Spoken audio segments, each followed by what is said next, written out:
potentially. Do I dare ask what Jordan did today? He was limited. Do you have much of a kind of the same question I asked you yesterday? And, I'm sure you don't have to tell us, but do you have a pretty good feel for what you're doing on Sunday, or is it really kind of up your? Yeah, I mean, every day is a new day, and we'll see, how he's responded throughout the course of the week and see where we're at.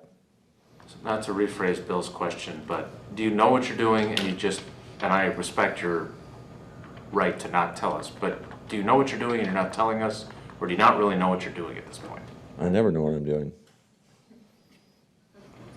Just flying by the seat of my pants. Well, you win that many games.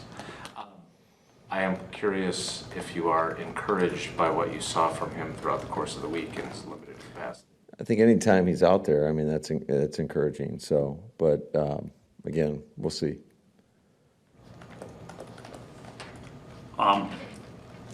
Is Jair a potential problem for Sunday with him not practicing? At least it looked like he didn't practice that one, right? Yeah, that's a concern for sure. Anytime a guy doesn't practice, it's definitely a concern. Matt, after the game, we talked about the penalties that the offensive line had drawn in this past game. What did you guys do this week to make sure that that doesn't bleed into week 4? Well, there's, really the focus is on the technique.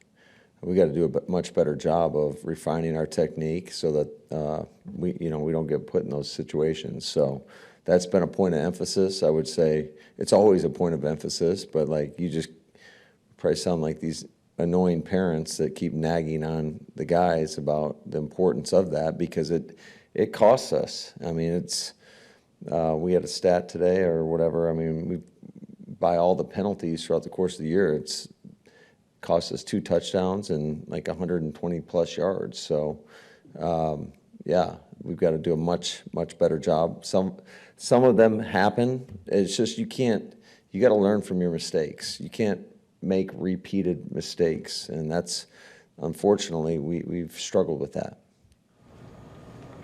A couple of years ago, I know every year is different, but a couple of years ago you were best in the league with the fewest. You've had other years where you're in the top 5. So it's not like you've kind of allowed that to fester over the years. Why do you think those numbers have been up just these first 3 games? Because obviously there's a lot of season to go. Sure.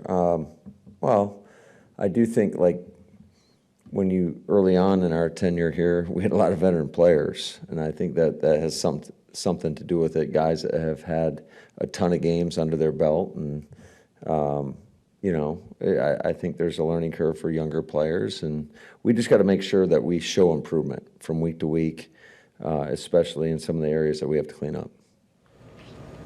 What's the challenge of the Vikings in the red zone facing their defense? I think they're challenging everywhere, not only in the red zone. They play very aggressive, and they do a good job of giving you similar looks and playing different things out of them. Harrison Smith's been a problem for everybody. I don't even know what year he's in now, but it seems like he's been playing forever. But he's a really intelligent football player and can play games with you at the line of scrimmage. I mean, I can't tell you how many clips there are of him showing down one way and then going and playing going to play the middle third on the snap of the ball. There's not too many guys that can do that, but he can get away with it because he's timely with when he does that, and then there'll be other times he's on the ball and then he blitzes. So he is a problem, but it's not just him. I think it's a credit to just, number one, the scheme is really challenging. I think Brian Flores does a hell of a job of putting his guys in position, but ultimately you can't do that unless those guys can take that and apply it to the field. And you can tell they went out and have gotten some veteran help that's really put them in a better position. You can just tell that it's a highly intelligent defense. Aside from your penalties, what's slowing you down in the record? I think lack of execution. I think when you look at it, a lot of the teams that are most successful in the red area, first of all, they do a really good job of running the football. And we've had way too many penalties when we've gotten down there, and it's knocked us backwards. And it's hard when you get down in that tight area. If you're going backwards, you're putting yourself behind the sticks, and you're more reliant on the passing game. And then you're ultimately, you're not going to be as successful.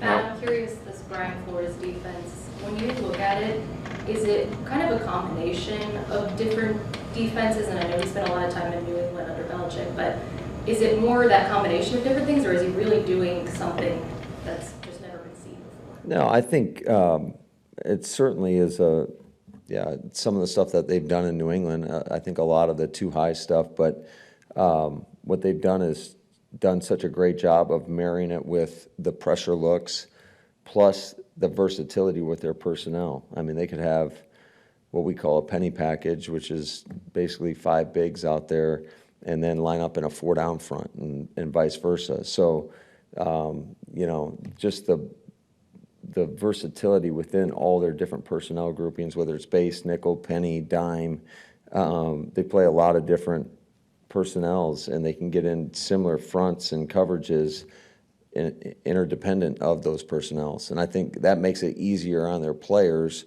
but it's just changing the people around for us offensively, it makes it a little bit more difficult. I'm sorry, Wes, go ahead. Just the challenge with Jordan Addison, because I know they didn't put him down for the injury report at all. If he is back out there, Yeah, he's a hell of a player. I mean, I thought just his ability to come into the league last year and perform like a number 1 receiver. Now you got 2 number 1 receivers out there. That presents a lot of challenges for an opposing defense.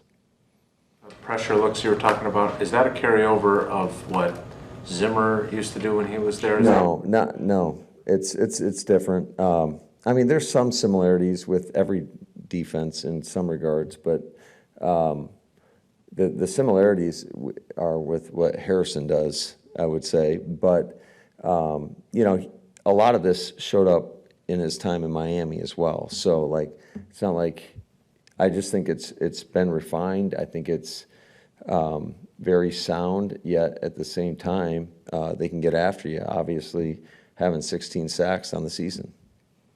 What you were saying about Harrison, I mean, isn't that kind of what McKinney has given you too? And from a play caller offensively perspective, how much of a problem is it? And from a head coach's perspective, how nice is it to have a guy like that on your field? Yeah, I think any time, I think the safety position is probably undervalued in terms of just running the back end and running the entire defense. And if you got guys that can disguise and make it complicated for quarterbacks, especially in those passing situations, it creates a lot of issues.